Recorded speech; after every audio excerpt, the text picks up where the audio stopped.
Lines. This is Democracy Now!, democracynow.org, The War and Peace Report. I'm Amy Goodman. The House of Representatives passed a short-term spending bill late Thursday, setting up a high-stakes showdown in the Senate today, ahead of a midnight deadline to reach a deal or face government shutdown. Congress members voted 230 to 197, mostly along party lines, in favor of a Republican-led continuing resolution to fund the government through February 16th.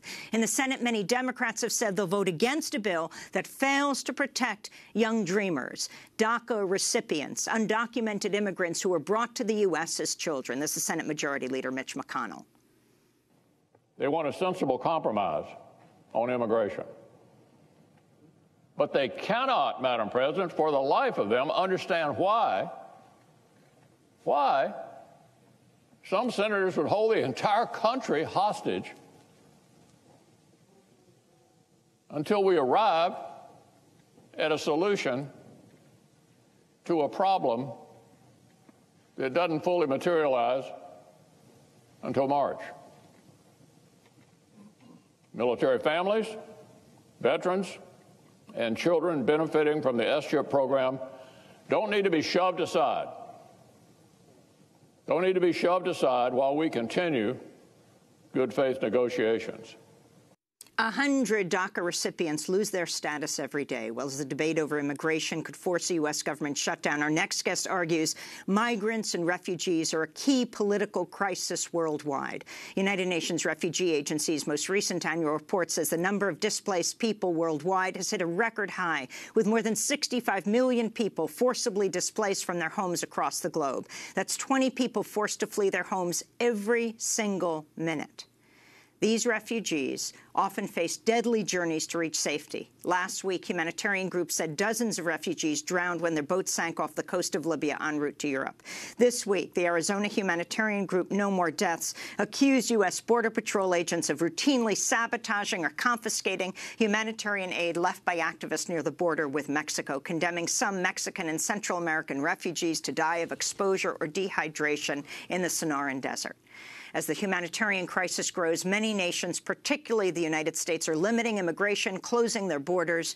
During his first year in office, President Trump sought to ban all refugees and citizens of mainly majority Muslim nations. When federal judges struck down multiple versions of the so-called Muslim travel bans, Trump then slashed the number of refugees who could be resettled in the United States this year, capping the number at 45,000, the lowest level in 3 decades. Meanwhile, the Trump administration's also cut $65 million in annual contributions to the UN Palestinian Refugee Agency known as UNRWA. On Thursday, Pope Francis made an urgent appeal on behalf of refugees and migrants while speaking on the last day of his visit to Chile.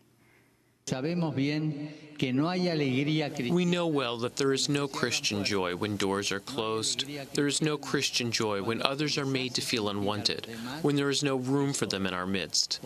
We must be alert that work is becoming more precarious, which destroys lives and homes. We must be alert to those that take advantage of the irregularity of many immigrants because they don't understand the language or they don't have their papers. We must be alert to the lack of housing, land, and work of so many families. Well, for more, we're joined by David Miliband, President and CEO of the International Rescue Committee, former British Labour MP, brother of Labour leader Ed Miliband. His new book is titled Rescue: Refugees and the Political Crisis of Our Time. Welcome to Democracy Now! Thank you very much. Good to be with you. So you have heard, David, all of the headlines. Half of them involve immigrants, involve refugees, involve people taking sanctuary across the country, California declaring itself a sanctuary state, and Trump administration officials threatening to arrest not only refugees, but politicians who defy Trump administration policy.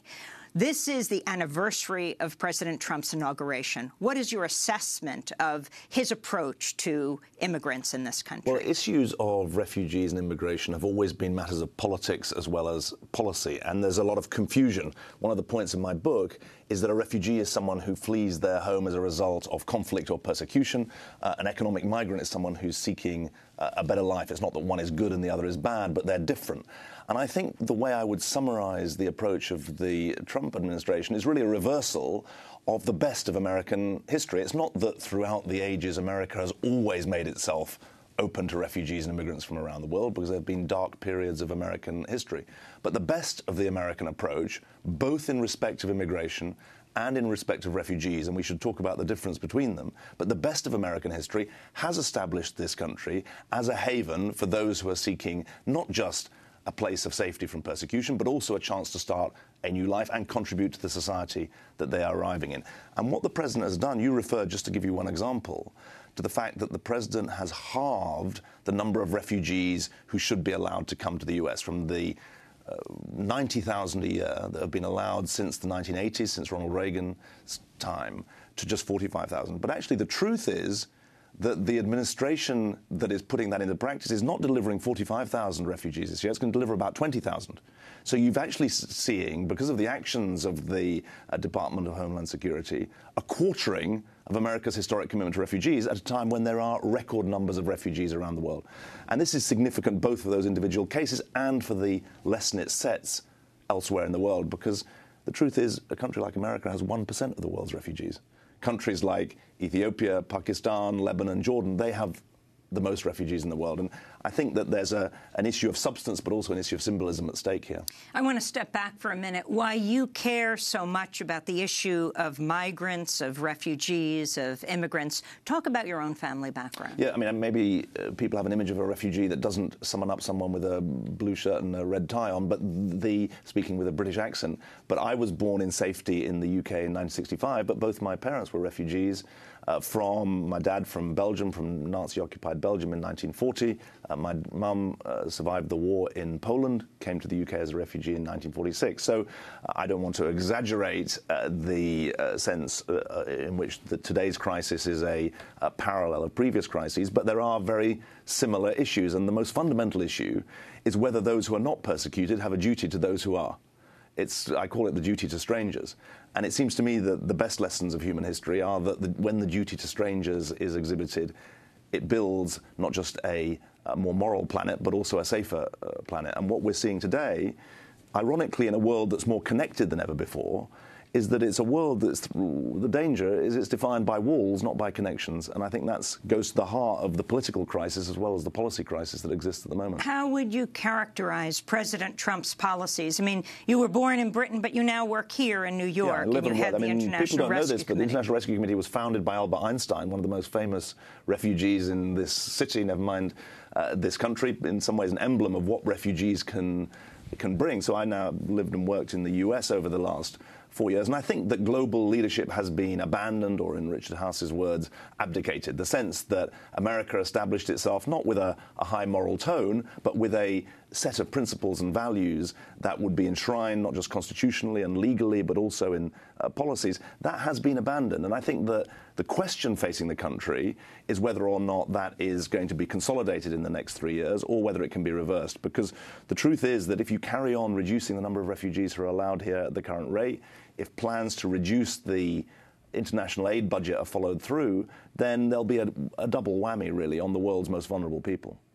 On Capitol Hill, a slew of lawmakers have joined members of the Congressional Black Caucus in backing a resolution to censure President Trump over his racist comments in which he reportedly called African nations, El Salvador, Haiti, S-hole countries, but he said the curse. Several Democratic lawmakers have announced they'll also skip the State of the Union address on January 30th over Trump's racist remarks. Can you talk about what he said? It's not only calling people from these countries, Botswana recently asked for a clarification. They want to know if they're in the S-hole category, but using that word, but also saying we want more immigrants from Norway. Well, I think that the way I would put it is that really the presidency has been dragged into the gutter by not just the language, but the thinking behind it. Because, as you say, Botswana, every African country is asking, well, does that include us? I mean, it's true that the countries that produce the most refugees are war-torn. They are conflict-ridden. but some of them are caught in conflict as a result of a resource curse, not a poverty curse. If you think about a place like the Democratic Republic of Congo, in some parts of its history, the undemocratic Republic of Congo, the conflict there is because of the resources that exist in that country, not because of the poverty that exists in that country, the conflict over mineral resources. And I think it's really important that the people were condemned as well as the country, and that's the most pernicious aspect of what was said. My point would be that this has a domino effect around the world. When the Jordanian government is hosting 650,000 refugees, when the Lebanese government is hosting 1 million refugees, when the Kenyan government has 1 million Somalis, the worst forces in those countries are going to be citing President Trump in their defense. And I think that there is a profound question both about how the country governs itself internally, but also what sort of role it wants to play externally. One interesting thing about the Trump administration is both its domestic and its international agenda come together on this issue. One of the things that we recently played just at the top of the show, your clips about the conflict of the defining of refugees as terrorists, and your point that, in fact, it's the opposite. No, these are people who are fleeing terror. I mean, you cited Syria in your introduction. People should know the war in Syria isn't over, but it's being prosecuted not primarily by the American government, but by the Syrian government. 200,000 Syrians in the northwest of the country have been driven from their homes by a bombing campaign in the last 6 or 7 weeks. And so these are people who are the victims of terror. Some of them get good press coverage. Some of them, the coverage of the appalling stories of Yazidi women being chased from their homes by ISIS, they get a sympathetic ear. Others get a less sympathetic one. But my point is simple. People who've known the price and the cost of terror, they become the most patriotic and productive citizens when they find refuge here. And I think there's one other point that's important as well. America is making a small commitment to resettlement. The great bulk of refugees stay in countries close to those at war, and that doesn't include the U.S., notwithstanding what's happening south of the border in the northern triangle of Guatemala, El Salvador, Honduras. People are fleeing gang violence there. We shouldn't forget that. But one of the most pernicious parts of the Trump narrative, President Trump's narrative, is that somehow America is bearing an undue burden of the world's problems. That isn't the case when it comes to humanitarian and refugee issues. Can you talk about President Trump shutting off funding, something like $65 million, to UNRWA, to the UN Palestinian Refugee Agency, and the significance of this, what this means for Palestinians? Obviously, the Palestinian population is the longest-standing refugee population. It was only after the Second World War that the refugees were given any rights in international law. After the foundation of the State of Israel, Palestinian refugees in Lebanon, in Jordan, elsewhere in the Middle East, UNRWA, including in Gaza, UNRWA, the United Nations agency, provides above all for children. It's above all providing support through education for kids. The $65 million, you're right, that's been granted is the first part of a 3-part delivery of American aid to support this organization.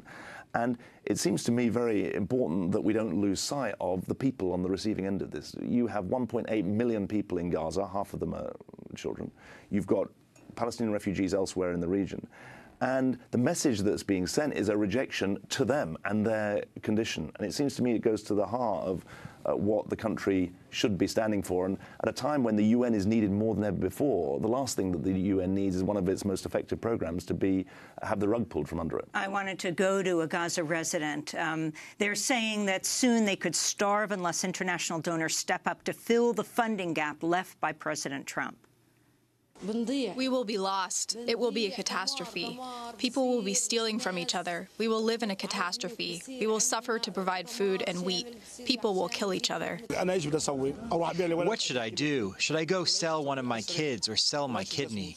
What should I do? Should I go and steal or work as a spy? I need cooking oil, yogurt, eggs, and bread. Cairo, the Arab League met Wednesday for a two-day conference where leaders condemned the Trump administration for cutting funding to UNRWA and for recognizing Jerusalem as Israel's capital. David Miliband. Yeah, the crisis in Gaza is a subset of the wider Middle Eastern crisis, the wider crisis of what's called the peace process, but there is no peace process in respect of the Palestinian issue at the moment. I was in Gaza in 2012 before I started this job. I went to visit, and the fact that half the population is under the age of 18 is ignored in so much of the coverage. This is a very tightly confined area. I think that there are mechanisms in place to make sure that people don't starve, but that doesn't mean that there isn't grave need there.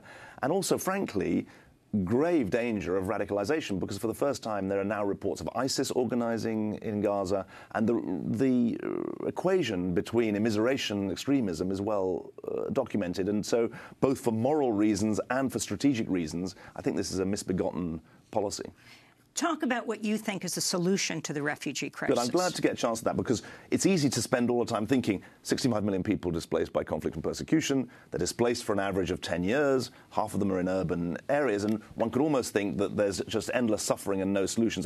In my book, I point out that in addition to the refugee resettlement issue for the most vulnerable cases, three things are absolutely key for refugee populations. First, since half of them are kids, half of refugees are kids, education needs to come center stage. Traditionally, in the humanitarian sector, education has been seen as a luxury. It gets only 2% of global humanitarian funding. Actually, education is a lifeline, not a luxury, for refugee children. Secondly, refugees need to be allowed to work. 60% are in urban areas. For the adults, they need the chance to contribute to the societies that they are living in. The countries that are hosting them, though, like Lebanon, Jordan, Kenya, they need international economic support, and organizations like the World Bank need to step up. Thirdly, the traditional image of a refugee is someone who's been given a tent or a fleece or food. The thing that refugees need more than anything else is cash. They need the ability to participate in the local market economy that they are living in. And some of our work at the International Rescue Committee shows that if you empower refugees, you also bring benefit to the local host community. Because, of course, in the countries that are hosting refugees, the local population is under enormous stress as well. There are towns and cities across the Middle East, across Africa, whose population doubles as a result of a refugee influx. Uganda, a country with only $1,000 per income per head per person, has received 1 million refugees in the last year. You wouldn't know that. They're not building a wall, but they need support to help encourage those people to be able to contribute to the Ugandan economy. And it seems to me that if you take seriously the education, the employment, the cash support, you can redesign the humanitarian aid system so that instead of simply helping people survive from one year to the next, it's actually giving them the chance to lead a dignified life. So the issues that you raised, you talked earlier about so many refugees come from war-torn countries. Almost by definition, all of them do. I mean, there's a small number who are persecuted for political reasons, but the vast bulk of the refugee flow is because of wars in Syria or Somalia or South Sudan. So what about those who vote for war? For example, you were a politician before you were head of the International Rescue Committee, Labour parliamentarian, MP in Britain. Didn't you vote to authorize the war in Iraq? I did, and the story of Iraq is a terrible tale. In a phrase, the war was won, but the peace was lost. There were no weapons of mass destruction. I document and I speak very openly about this in the book without any reservation. But I think that it's important to understand that the crisis of diplomacy that exists at the moment is real. You know that the Trump administration is proposing to cut 30% from the State Department. What did I spend my time doing as foreign minister? I spent my time preventing a war in the Balkans, in the former Yugoslavia. I spent my time trying to stop the slaughter in Sri Lanka, where Tamil residents were caught in the north of the Jaffna Peninsula. There's a crisis of peacemaking that stands at the root of the refugee crisis today. And it seems to me that it's that we need to speak to in a very thoroughgoing way. If you could cast that vote again. Of course I wouldn't cast it in the same way. I've said that very publicly and very clearly. Right, so talk about that. Talk about what led you to do it and what was the new information you have, what you realize now, and what advice you have to politicians today who are making decisions in these areas. Well, these are hard decisions. In 2003, the main issue for the UK Parliament was that there were significant levels of undocumented weapons of mass destruction that the Saddam regime had built up since 1991. Hans Blix, the UN inspector, produced a 175-page report documenting the way in which the Saddam Hussein's regime had failed to dispose of the weapons of mass destruction that had been developed after 1991.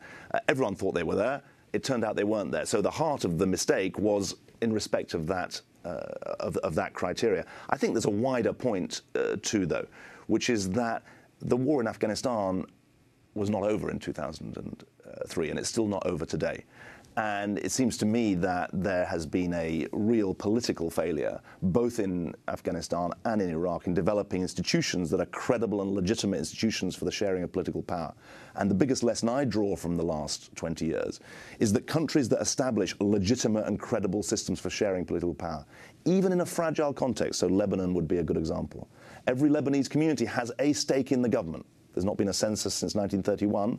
It's a very fragile country, but every community has a stake in power, and the country hasn't been at civil war since 1990.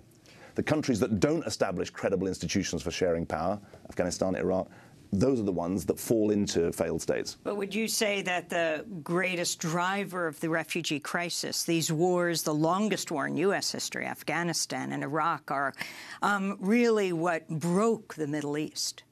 Well, I think that you'd say that there are two things. One, the war in Iraq is certainly part of that, but the drive of Middle Eastern populations, of Arab populations, for accountable government, for decent levels of freedom, those have been the impulses that have propelled Arab youth onto the streets, not just in the Arab Spring, but before, and not just Arab youth. In 2000, just to take the Syrian example, there's obviously been a civil war in Syria since 2001. It started in 2011. It started with a boy in Daraa being persecuted and tortured by his own government. But in 2005, 250 Syrian intellectuals were demanding accountable government. And I think that there's a danger in thinking all of this comes from Western policy. Don't ignore the people on the receiving end. And the truth about significant parts of the Arab world is the absence of accountable government, the absence of opportunities for women, the absence of opportunities for young people. Remember, 60% of the Arab world is under the age of 30. It's the lack of those opportunities that is driving the challenge to government authorities in the region. And you've seen that most recently, remarkably, in Iran. Would you describe President Trump as racist and Well, I think that the racist statements have been very clear. And I think that the most important thing now is that the voice of America is not simply the voice of President Trump, it's the voice of the millions of people who listen to your show, because around the world, there's a poll that's out today, America's reputation has never been lower. I'm not an American, I'm a British citizen, but I live and work here, as you said. And there's a side of America that's being lost, and that side is the side that when a refugee comes into a community, we resettle refugees across America in 26 cities. When refugees arrive in Dallas or in Houston or in San Diego, the American reaction is actually not to spurn them. It's not to build a wall between them and their new neighbor. It's actually to knock on the door and say, where are you from? How can I help you? Do you know the way the local schools work? Do you know the way the local health system works? We want to help you. And I think that side of America needs to be heard, because at the moment, the world is seeing another side. David Miliband, I want to thank you so much for being with us. President and CEO of the International Rescue Committee, former British Labour MP, former British Foreign Secretary. His new book is Rescue: Refugees and the Political Crisis of Our Time. This is Democracy Now!, democracynow.org, the War and Peace Report. When we come back, Keeanga Yamata-Taylor will be talking to us about what she describes as the white power presidency. When she first called President Trump a racist months ago in a speech at Mount Holyoke, she got death threats. She continues her charges. Stay with you. Stay with us.